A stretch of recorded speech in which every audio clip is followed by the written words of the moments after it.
ஆண்டவருடைய நாமம் மகிமைப்படுவதாக. அன்பானவர்களே, இன்றைய வார்த்தைக்கு உங்களை அன்புடன் வரவேற்கிறேன்.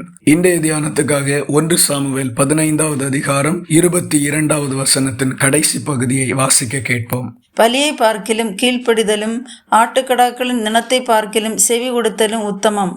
தேவன் பெரிதும் முக்கியத்துவப்படுத்துகின்ற காரியங்களிலே கீழ்ப்படிதல் பிரதானமானது. கீழ்ப்படிந்து ஏராளம் ஆசீர்வாதங்களை பெற்றுக்கொண்டவர்களையும் கீழ்ப்படியாமையினால் மிகப்பெரிய இழப்புகளை சந்தித்தவர்களையும் வேதாகமம் பட்டியலிடுகின்றது. தேவன் விரும்புகின்ற கீழ்ப்படிதல் யாரிடத்தில் இருக்கிறதோ அவர்களை ஆசீர்வதிக்கிறார், உயர்த்துகிறார், மேன்மைப்படுத்துகின்றார். ஆனால் தேவன் விரும்பாத கீழ்ப்படியாமை யாரிடத்திலெல்லாம் இருக்கிறதோ அங்கெல்லாம் வேதனைகளும் துன்பங்களும் கஷ்டங்களும் உண்டாகி விடுகிறது. கர்த்தர் துன்பங்களை கொடுக்கிறார் என்பது அல்ல இதன் பொருள். மனுஷனுக்கு நேரிடுகின்ற துன்பங்களிலே கர்த்தர் அவனுக்கு உதவி செய்ய முடியாமல் போய்விடுகிறது என்கிறது தான் உண்மை. ஆதாம் தேவனுடைய சாயலில் படைக்கப்பட்ட மனுஷன். அவனுடைய கீழ்ப்படியாமையினால் தேவ சாயலை இழந்தான். ஏதேன் என்கிற தோட்டத்தை இழந்தான். நோவா தன் காலத்திலே வாழ்ந்த மக்களிடத்திலே ஒரு உலக பேரழிவு வரப்போகின்றது, உங்களை காப்பாற்றிக் கொள்ளுங்கள் என்று பிரசங்கித்தார். ஆனால் ஒருவராகிலும் அதற்கு கீழ்ப்படியவில்லை. எல்லாரும் தங்கள் வாழ்க்கையை, எதிர்காலத்தை இழந்து விட்டார்கள்.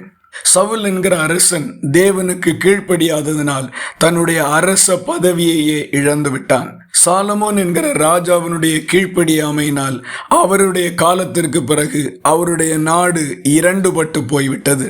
இளைய குமாரனுடைய கீழ்ப்படியாமையினால் அவன் தன்னுடைய பணத்தையும் ஆஸ்திகளையும் எல்லாவற்றையும் இழந்து போய்விட்டான். ஆபிரகாம் தேவனுக்கு கீழ்ப்படிந்தான். கர்த்தர் அவனை ஆசீர்வதித்தார், நீதியாக எண்ணினார். ஈசாக்கு, யாக்கோபு என்பவர்கள் கர்த்தருக்கு கீழ்ப்படிந்து வாழ்ந்தார்கள். அவர்களை முற்பிதாக்களின் வரிசையிலே கர்த்தர் வைத்தார். தாவீது கர்த்தருக்கு கீழ்ப்படிந்தார். தாவீதை தேசத்திலே ராஜாவாக உயர்த்தினார். சீஷர்கள் இயேசுவுக்கு கீழ்ப்படிந்தார்கள். அவர்கள் எல்லாரையும் கர்த்தர் மேன்மைப்படுத்தினார். பவுல் அப்போஸ்தலன் கர்த்தருக்கு கீழ்ப்படிந்தார். மிகப்பெரிய அப்போஸ்தலன் என்கிற ஸ்தானத்திற்கு கர்த்தர் அவரை மேன்மைப்படுத்தினார். இப்படி கீழ்ப்படியாமையினால் துன்பங்களையும் இழப்புகளையும் சந்தித்தவர்களையும் வேதம் சொல்லுகின்றது. கீழ்ப்படிந்து ஆசீர்வதிக்கப்பட்டவர்களையும் சொல்லுகின்றது.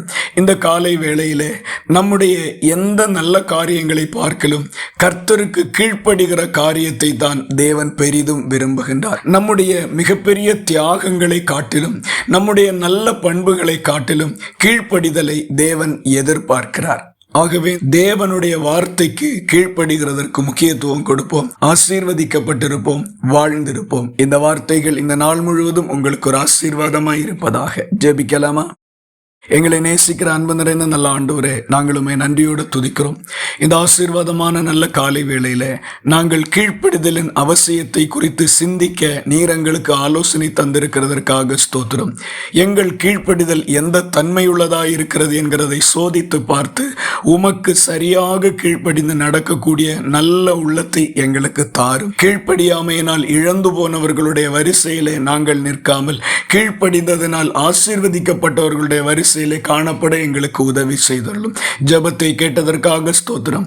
இயேசு கிறிஸ்து மூலம் வேண்டிக் கொள்ளுகிறோம் எங்கள் அன்புள்ள நல்ல பிதாவே, ஆமேன். கர்த்தர் தாமே உங்களை ஆசீர்வதிப்பாராக.